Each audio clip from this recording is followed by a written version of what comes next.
로마서 20번째 시간이네요. 매주마다 한 번씩 하는 이것이 이제 차곡차곡 쌓여서 20번째입니다. 우리는 지금 로마서 크게 나눠서 제2부에 해당되는 12장 이후를 함께 상고하고 있습니다. 오늘은 이제 14장 1절부터 12절까지의 말씀을 본문으로 해서 복음과 생활 5번째 시간입니다. 오늘은 이제 형제들과 관련해서 믿는 사람들과 관련해서 이제 우리가 어떤 태도로 가지고 살아가야 되나 이것을 이제 3번에 걸쳐서 말씀을 드리려고 합니다.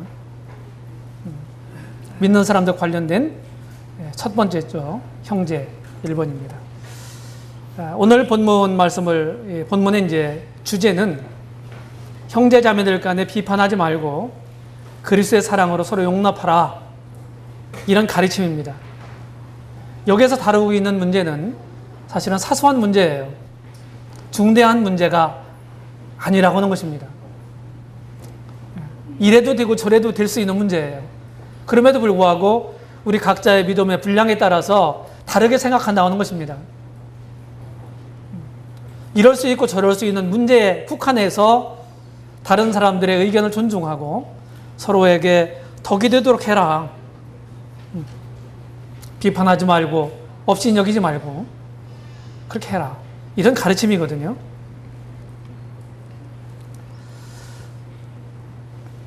바울이 이제 오늘 이 본문에서부터 시작해서 15장 중반 부분까지 형제들에 관해서 쭉 형제들과의 간에 어떻게 우리가 관계를 이루면서 어떻게 대접하면서 살아가야 될 거냐 이런 것을 교훈하고 있어요. 형제 사랑은 어떻게 나타날 거냐. 여기서 말하고 있는 것은 다시 말씀드리지만 중요한 교리적인 문제나 도덕적인 문제가 아니라고 하는 것입니다.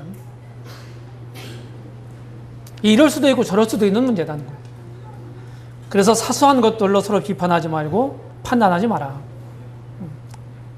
여기서 가르치고 있는 골자가 바로 이겁니다.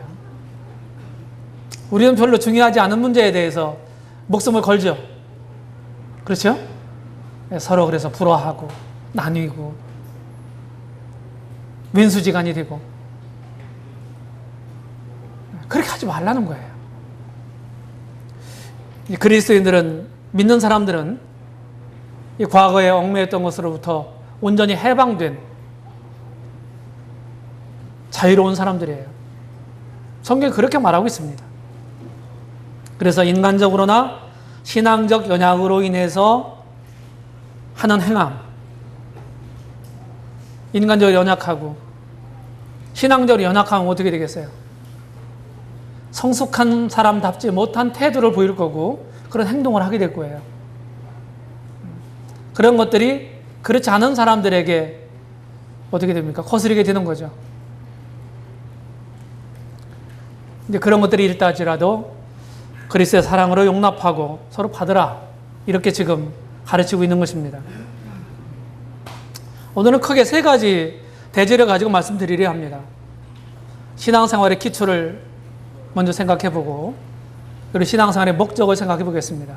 그리고 우리 신앙생활은 주님에 의해서 앞으로 평가될 날이 있다 하는 사실을 우리가 성경 본문을 통해서 생각해 보겠습니다.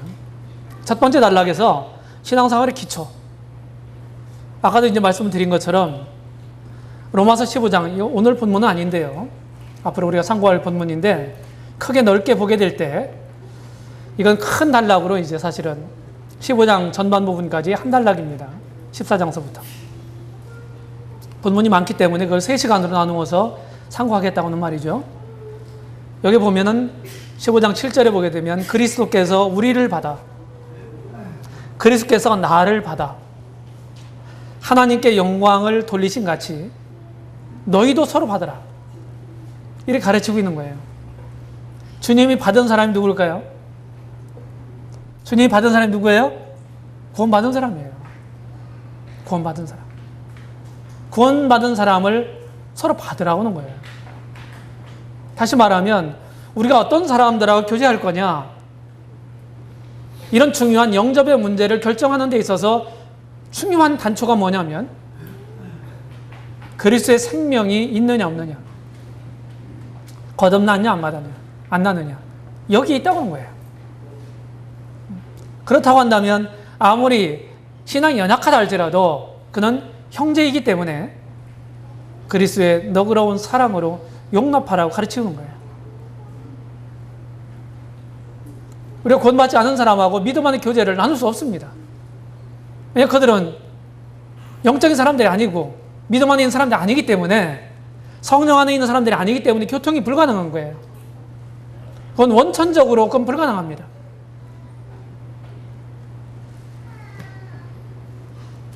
이 원리는 우리 전반적인 모든 신앙생활의 기본으로 깔려 있어야 되는 거예요.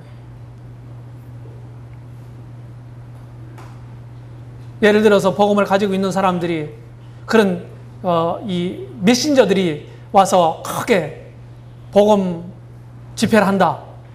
그럼 저건 우리에게 속한 사람이 아니니까 우리가 그냥 담 넘어 구경하듯이 그렇게 하는 게 옳은 거냐? 아니면 저 사람이 진짜 복음을 전한 사람이라면 주님의 생명을 나눈 이런 사람들로서 함께 그런 일에 협조를 해야 되느냐? 이런 문제에 달려있는 거예요. 우리가 그런 거 잘 못하잖아요. 그런데 외국에서는 잘해요, 그런 거. 빌그램 집회라든지 이런 데에서 우리 브레드린 교회 형제 자매님들이 앞장섰다고 하는 얘기를 들었어요. 그래야 옳은 거거든요. 그럼 신앙생활의 기초가 무엇이겠습니까? 예, 우리 말씀에 있는 것처럼 주님이 받은 사람이어야 된다. 주님이 우리를 어떻게 받으시나요? 당신이 이룩 하신 복음을 통해서요. 그 복음을 통해서 그리스도의 생명을 나눠 가진 사람들, 다시 말하면 영생을 소유한 사람을 가리키는 거예요. 이런 사람이 신앙생활을, 그 사람을, 그것이 바로 성경에서 말하고 있는 신앙이거든요. 성경에서 말하고 있는 신앙은 뭡니까? 교회에 그냥 왔다 갔다 하는 게 신앙이 아니고, 성경에서 말하고 있는 복음을 제대로 알고 깨닫고 믿은 사람들, 그 믿음에 의해서 하나님이 주시는 영원한 생명, 영생을 소유한 사람들, 이 사람이 그리스도께서 받은 사람이다. 그런 표현입니다. 여러분 거듭나셨나요? 구원 받으셨어요? 그리스도의 생명 가지고 있습니까? 그러면요, 믿는 사람들끼리 서로 교제할 수 있는 근거가 마련된 거예요. 이게 기초예요. 이게 없으면 안 되는 거예요. 교회 열심히 다니고 있어도 성령에 의해서 거듭나지 못한 사람들은 여전히 그는 육신 가운데 있는 사람이기 때문에 교통이 안 되는 거예요. 깨달은 사람은 복음을 깨닫지 못한 사람하고 몇 마디 대화만 해도 금방 알 수가 있어요. 왜? 영은 영으로 통하기 때문에.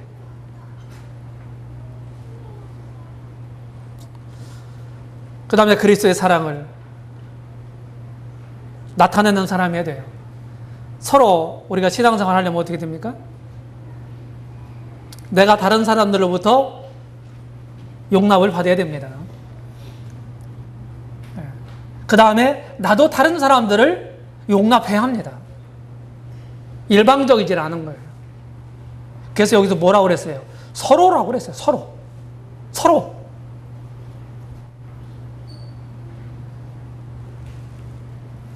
그리스도의 사랑을 나타내야 되거든요. 그럼 믿는 사람은 어떤 사람이에요? 주님의 피값으로 구속된 사람들이잖아요. 구속됐다. 값 주고 샀다 이거예요. 그래서 너희는 너희 것이 아니라는 거예요. 우리가 우리 게 아니에요. 이제 구원받았다면, 주님을 진짜 믿었다면 내 삶이 내 게 아니라고 하는 거예요. 성경이 이렇게 말하고 있어요. 주님의 거다. 주의 노예로 팔려있는 우리를 정당한 값을 지불하고 당신의 피값으로 우리를 사셨단 말이에요.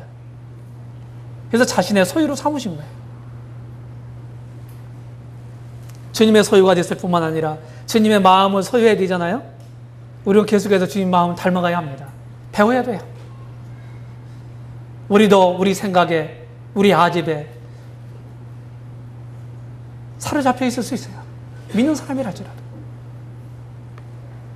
이것이 신앙생활의 기초입니다. 예. 주님의 생명을 가져야 되고 주님의 사랑을 배우는 사람이어야 된다. 그리고 나타내려고 힘써야 되는 사람이고, 이게 기본이 됐을 때 신앙생활에 대해서 말할 수가 있어요. 그렇지 않으면 말이 안 되는 것입니다. 그럼 신앙생활의 문제가 뭡니까? 여기서 지금 우리 사도 바울이 다루고 있는 문제가 무엇입니까? 14장 1절부터 몇 절 보겠습니다. 2절 볼게요. 어떤 사람은 모든 것을 먹을 만한 믿음이 있고 연약한 자는 채소를 먹느니라. 먹는 자는 먹지 않는 자를 없이 여기지 말고 먹지 못하는 자는 먹는 자를 판단하지 말라. 이는 하나님이 저를 받으셨음이니라. 5절. 혹은 이 날을 저날보다 낮게 여기고 혹은 모든 날을 같게 여기나니 각각 자기 마음에 확정할지니라. 여기 이제 음식 문제하고 날 문제, 절기에 대한 문제 있잖아요. 이게 사실은 이제 별거 아닌 문제거든요. 이런 문제를 가지고 지금 얘기를 하고 있는 거예요. 그럼 그 문제를 성경 전체를 통해서 한번 조명해 볼 필요가 있어요. 신앙생활에 문제가 되는, 여기서 문제가 될 수 있는 음식의 문제는 어떻습니까? 인간을 창조하시고 맨 먼저 뭐라고 그랬어요? 식물이 너희 식물이 될지니라. 심을 식자 식물이, 먹을 식자 식물이 됐다는 거예요. 그렇죠? 그런 다음에 이제 노아홍수가 되죠? 노아홍수가 끝나죠? 방주에서 나온 노아에게 하나님 뭐라고 그러셨어요? 창세기 9장에 보게 되면은 이제 육식을 허락하십니다. 육식을 허락하시되 생명되는 피채 먹지 말라. 예. 노아 홍수 후에 육식을 허락하시되 피채 먹지 마라. 이렇게 말씀하셨어요. 그리고 그와 같은 원리를 그 후로부터 약 1000년이 조금 안 되죠. 예. 거의 1000년이 지난 모세 시대 때 하나님께서 모세 율법 속에 이런 제한 규정을 구체화하십니다. 그래서 유대인들에게 주신 음식 규정을 보게 되면은 레위기 11장에 잘 나타나 있어요. 11장에.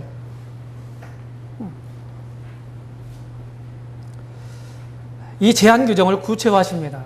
어떤 건 먹어야 되고 어떤 건 먹지 말고. 유대인들이 그래서 돼지고기도 안 먹는 거예요. 그 이유가 다 있어요, 성경에. 그렇게 구체적인 제한 규정을 주셨다. 그리고 마가복음 7장에 보게 되면 사람을 더럽게 하는 것에 대해서 말씀하시잖아요. 유대인들은 이제 음식을 먹기 전에 이 결례라고 하는 걸 행했는데요. 손을 씻고 먹었어요. 요새는 이제 다 그렇게 해야 되잖아요. 종모잖아요. 위생관념. 철저하게 지금부터 3500년 전에 하나님이 당신의 백성들에게 위생적으로 살아라 이렇게 가르치신 거예요. 다시 말하면.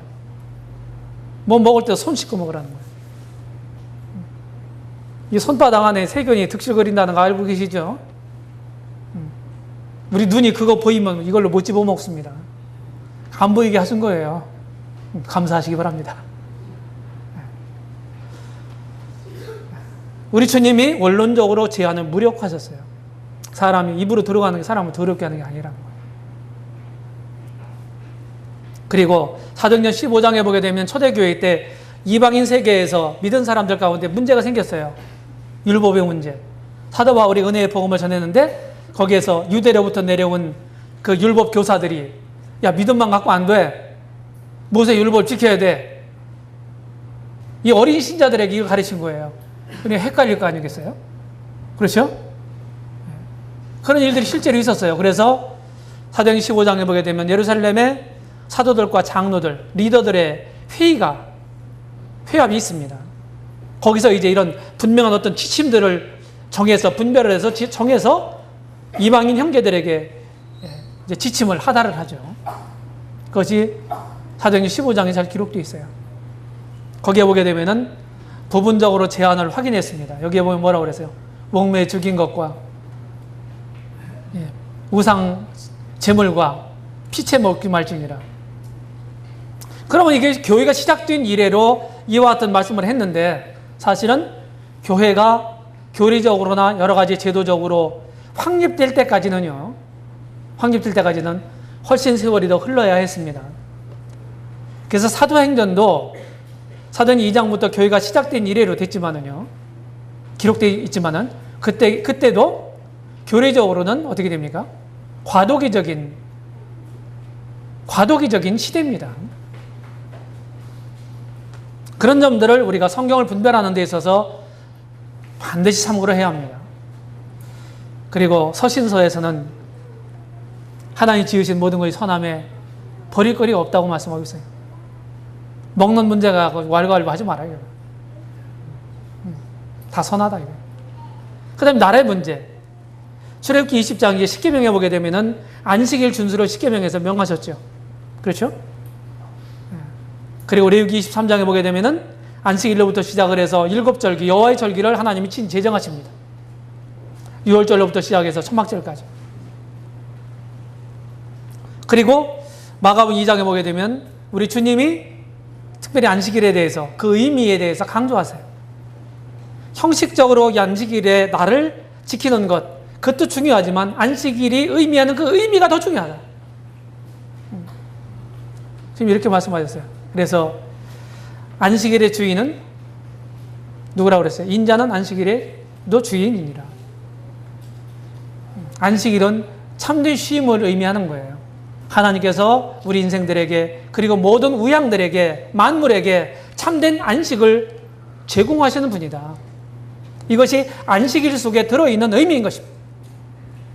안식일날 구덩이에 우양이 빠지게 되면은 소나 말이 빠지게 되면 어떻게 돼요? 안식일날 그들을 건져내지 않겠느냐. 근데 하물며 이와 같은 질병에 귀신에 들려있는 이런 사람을 안식일날 해방시키는 것이 뭐가 잘못된 거냐. 주님이 그런 논조로 말씀하셨단 말이에요. 그 다음에 로마서 10장 4절에 보게 되면 우리 주님이 모든 구약의 그림자의 실체로서 그 의미를 성취하셨어요. 율법의 마침이 되셨다 하는 것입니다. 그리고 골로새서 2장 16절, 갈라디아 4장 10절에 보게 되면 더 이상 안식일과 이런 절기와 날로 인해서 더 이상 너희들이 편론하지 마라, 왈가하지 마라, 좀 이렇게 말씀하는 거예요. 자, 그래서 우리가 말씀에 이 분들을 우리가 보게 되면은 별로 중요하지 않은 문제들 있잖아요. 그런 문제들을 가지고 이제 우리가 신앙생활 쭉 해가요. 근데 의견이 다 달라요. 한 가지 사실을 놓고 한 분별 얘기해 보세요. 그러면은 아마 천차만별일 거예요. 다 다르거든요. 그래서 여기서 우리가 중요한 게 있어요. 여기 원리는 무엇입니까? 나중에도 말하지만은 약한 자를 강한 자가 받으라고 하는 거예요. 약한 자를 강한 자가 받아라. 그러면 누가 약자고 누가 강자냐 이거예요. 여러분 강자라고 생각하십니까? 저는요, 주님을 섬겨오는 과정 가운데서 우리 가운데는 모순을 발견했습니다.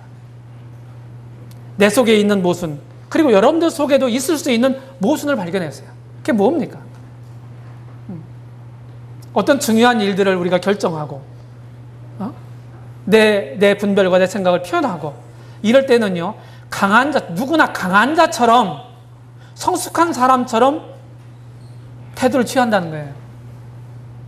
그런데 내가 잘못해 놓고서 내가 실수하고 죄를 저지르고 이랬을 때에는 마땅히 판단받을 그런 일을 했을 때는요, 항상 약자처럼 취급해달라고 얘기를 하는 거예요. 이게 우리 가운데 있는 모순이라고 하는 거예요. 저는요, 사안에 따라서 강자와 약자가 따로 없다. 저는 그렇게 생각합니다. 어떤 때는 우리가 강자일 수도 있고 어떤 때는 우리가 약자일 수도 있어요. 그런 점들을 꼭 기억하시기 바랍니다. 신앙생활의 방법이 뭘까요? 믿음이 연약한 자를 너희가 봤대. 그 의심하는 바를 비판하지 마라. 믿음은 다양하잖아요. 믿음의 성숙도가 다양합니다. 비판하지 마라. 어떤 사람이 비판할까요? 내가 다른 사람들이 하는 것들이 못마땅하게 여겨서 내가 비판한다고 하는 것은 그건 무슨 얘기예요? 나는 저 사람보다 낫다 하는 얘기입니다. 맞아요, 안 맞아요? 내가 저 사람보다 못하다고 생각하면은 비판할 수가 없는 거예요. 비판한다고 하는 얘기는 무슨 얘기입니까? 저 사람보다는 나는 낫다. 이것이 전제되는 것입니다. 자기가 우월하다는 얘기예요. 그 다음에 다른 사람 만약 없이냐? 아이고, 그런 것도 저런 것도 못하고 이렇게 이제 약간 이제 조소하면서 업신여기는 태도를 취할 수 있잖아요. 그건 무엇입니까? 다른 사람들을 하시하는 태도. 그것은 자기 교만을 전제하는 것입니다.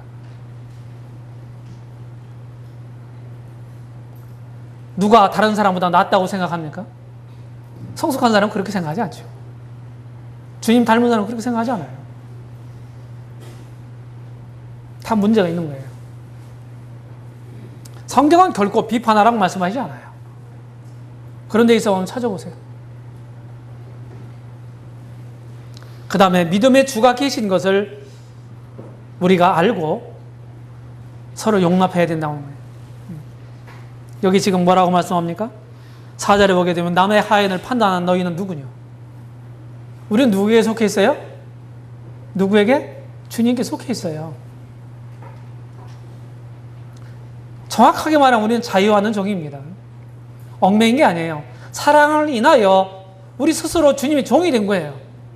주님은 우리를 정당한 값을, 노예였던 우리를 정당한 값을 지불하시고 사내셨어요. 그리고 우리에게 자유를 주셨어요. 그래, 너희들 속에는 옳은 대로 살아봐. 근데 가만히 생각하니까 이건 있을 수 없는 일이거든요. 너무너무 감사가 돼서, 아니 주님, 이럴 수는 없는 법입니다. 너무 감사합니다. 평생 동안 죄의 노릇, 마귀의 노릇, 이 노예 노릇을 하면서 살다가 영원한 지옥 형벌을 받을 수밖에 없었던 나였는데 당신의 희생을 통해서 피값으로 사내셨다니요. 그리고 자유를 주셨다니요. 저에게 자유가 주어졌지만 저는 그 자유를 저를 위해 사용하지 않겠습니다. 그러면 스스로 종이 되는 거예요. 주님의 사랑을 인해서 주님 섬기는 거예요. 다시 말씀을 드리면 이게 정상이에요. 종은 모든 것의 권한이 그 주인에게 있는 것입니다. 그 성도를 비판하는 건 뭐예요? 형제자매들을 비판하는 건 뭡니까? 그 형제자매들의 주인인 주님의 권한을 침범하는 거예요. 월권죄입니다. 월권죄.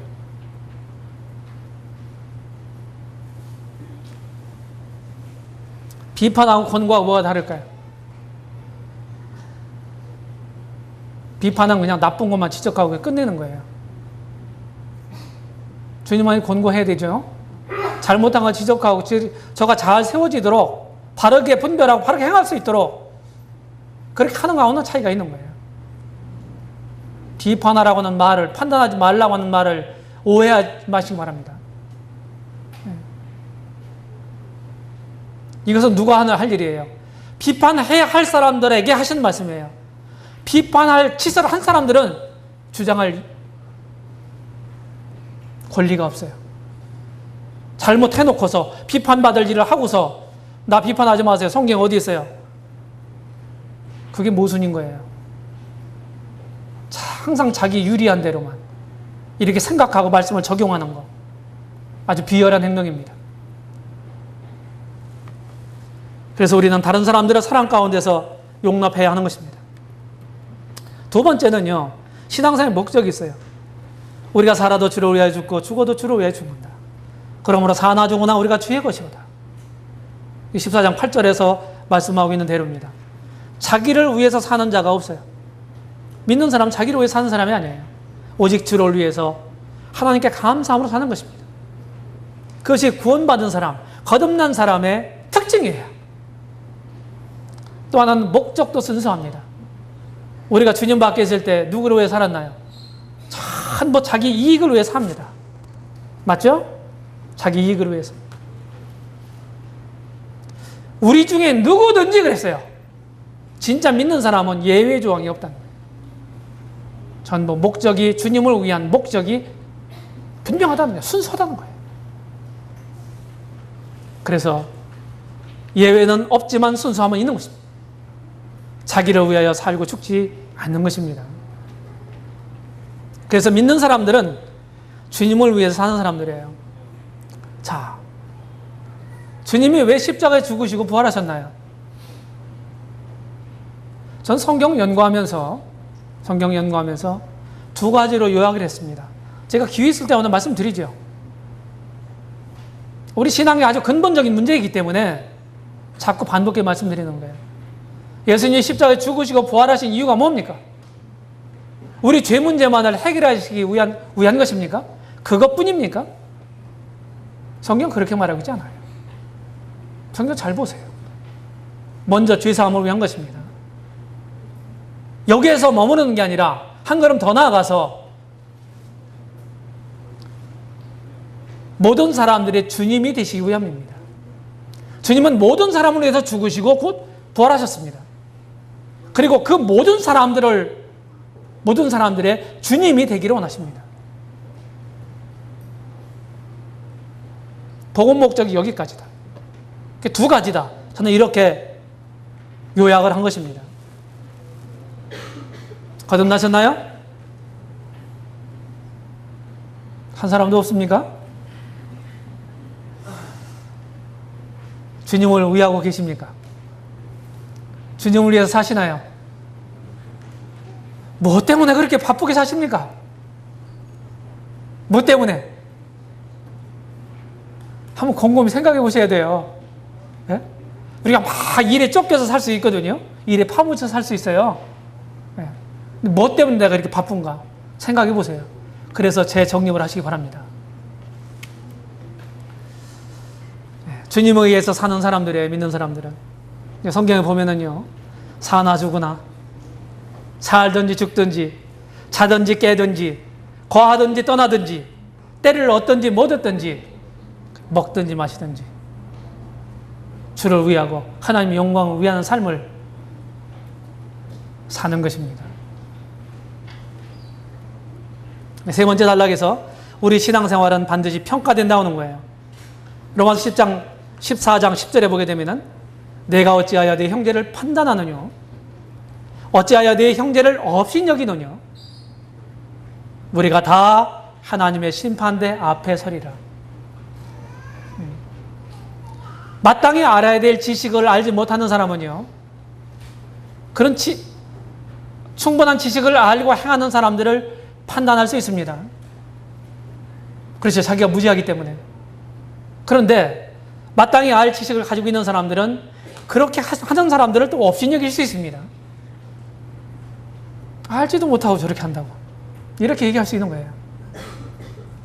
여기 두 가지 유형이 나오죠. 형제를 판단하는 사람, 형제를 업신여기는 사람.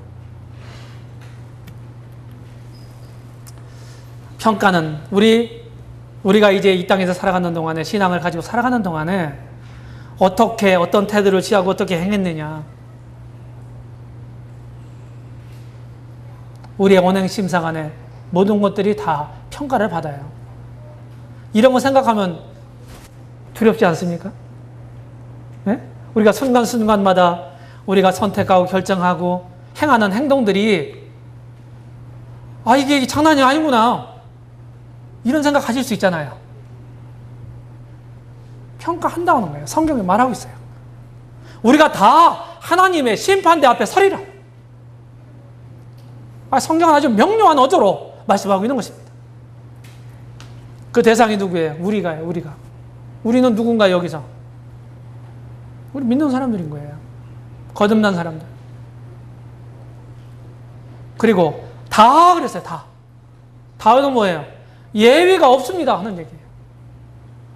군대 갔다 온 분들은요, 열애라고 하는 것이 굉장히 좋아합니다. 열애를 하면 참 좋잖아요. 통제권에서, 직접적인 통제권에서 약간 벗어났기 때문에 약간 좀 편하거든요. 간섭을 안 받으니까. 그게 좋아해요. 군대 갔다 오신 분들은 무슨 얘기인지 알아들으실 거예요. 그런데 여기는 뭐라고 그랬어요? 열애가 없다는 거예요. 예외 없이 다 하나님의 심판대 앞에 서리라. 이 평가는 아주 명백합니다. 내가 살았느니 모든 무릎이 내게 꿇을 것이고 모든 혀가 하나님께 자백하리라 했느니라. 이러므로 우리 각인이 자기의 일을 하나님께 직고하리라. 구약 성경에서도 증언하고 있다는 거예요. 사도 바울은 구약 성경을 이사야서 45장에 있는 말씀을 인용하면서 자신의 논리를 지금 펴고 있어요. 구약에서도 말하고 있다는 거예요. 구약에서도. 그 결과는 무엇입니까? 이러므로 우리 각인이 자기 일을 하나님께 직고하리라. 누가요? 누가 이 심판대 앞에 드러납니까? 우리 각 사람이 그랬어요. 각 사람이. 그래서 우리가 개별적으로 다 평가를 받는다고 하는 것입니다. 우리가 이 세상에서는 뭐 아내와 남편과 아내는 한 몸이다. 그러죠? 그리고 자식들도 다 한 통속으로 보잖아요? 그렇죠? 그 자식들이 잘못하면은 제 부모가 누구지? 제 애비가 누구야? 세상에서 그렇게 얘기하잖아요. 하나로 보기 때문에. 주님 그렇게 안 보신다는 거예요. 각자 보신다, 각자. 우리 신앙은 각각이에요. 이 땅에서는 서로에게 영향을 주고 이렇게 할 수가 있지만은 주님 앞에서 평가를 받을 때는 어떻게 해야 돼요? 각자 받는다는 거예요. 그러니까 우리는 나쁜 영향을 줄 수도 있고 좋은 영향을 줄 수도 있습니다. 그렇죠? 제가 연약해서 나쁘게 별로 본받을 것이 없는 것을 행하게 되면은 자기가 잘못하는 거 내가 당신한테 배웠어. 자기도 그러면서 뭐 이렇게 이제 우리가 얘기할 수 있거든요. 이건 주님 앞에서 안 통한다는 얘기예요. 이런 얘기는요. 나쁜 걸 보면 저래서는 안 되지. 이렇게 배워야 되는데 그렇게 해도 된다고 배우면은 문제가 된다고 하는 거예요. 바로 이날에.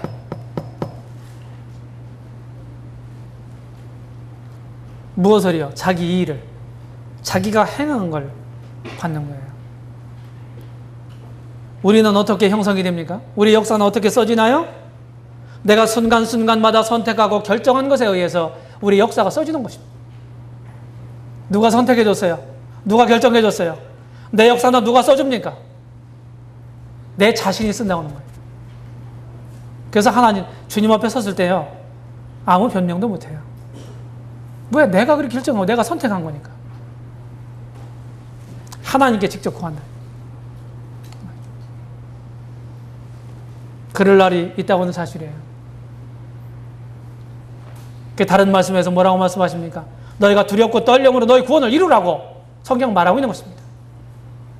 지옥 형벌로부터 받는 구원을 말하고 그거 말하지 않고 그 구원을 받은 사람들이 삶 속에서 실제로 나타내라. 그것을. 이런 의미인 것입니다.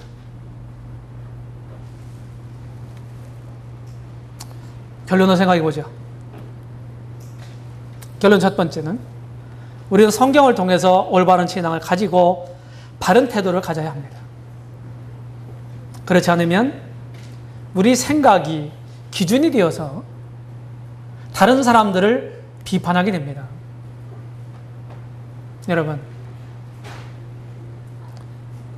여러분들이 우리 형제자매님들이 질문을 많이 받으셨을 거예요. 어느 교회 다니세요? 서청주 교회요. 교단이 뭡니까? 교단 없습니다. 그러면 그렇게 질문한 사람이 어떻게 생각하겠어요?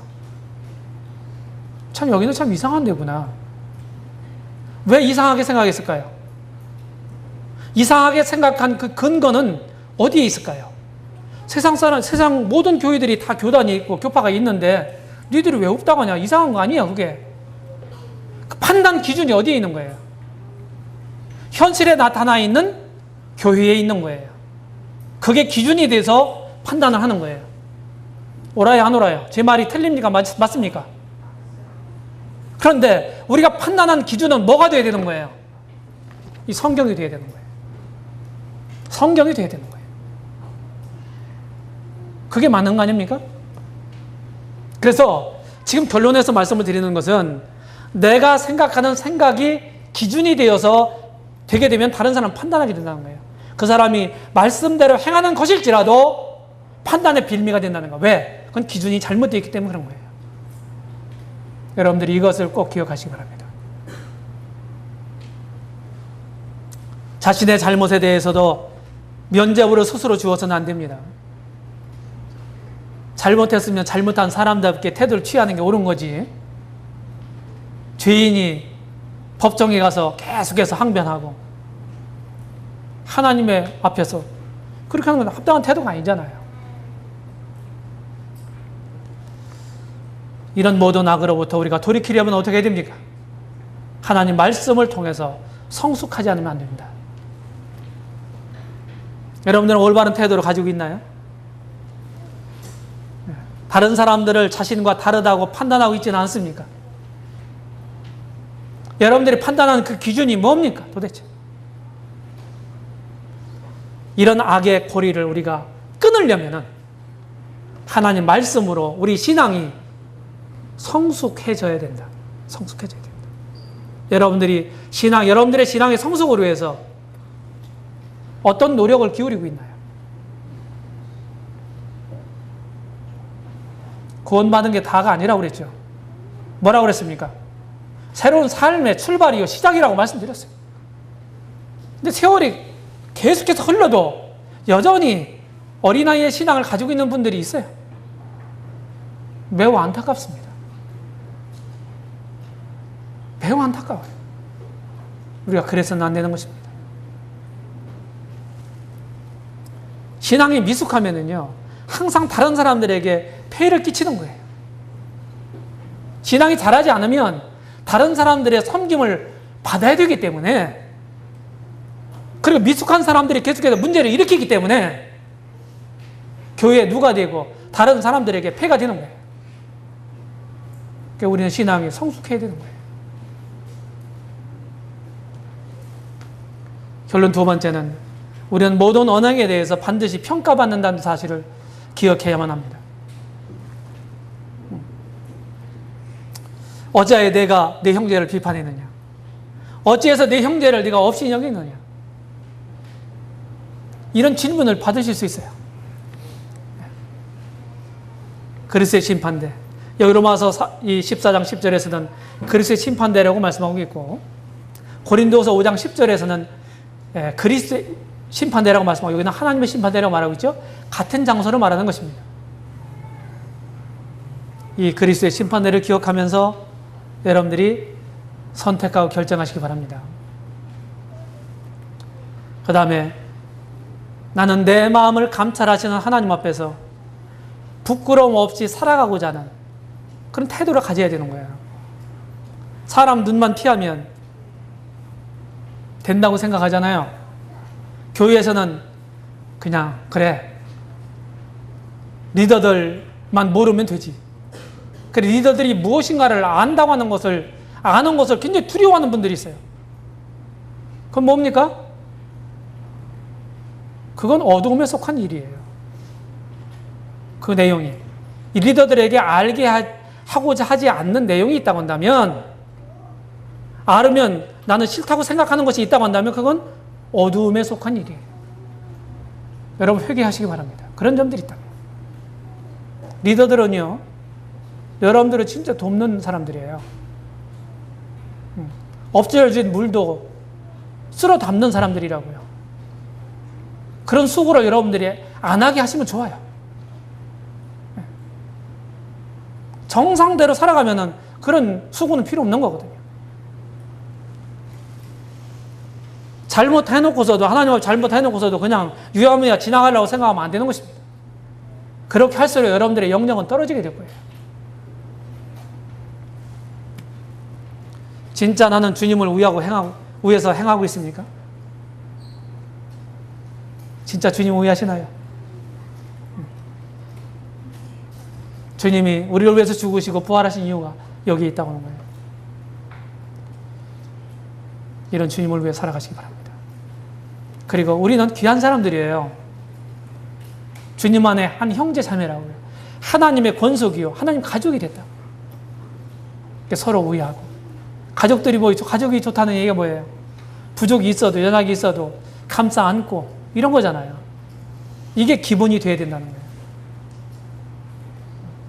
그런 주님이 가르쳐 주신 사랑을 우리가 실천하고 나타내는 사람들이 됐으면 좋겠습니다. 기도하겠습니다.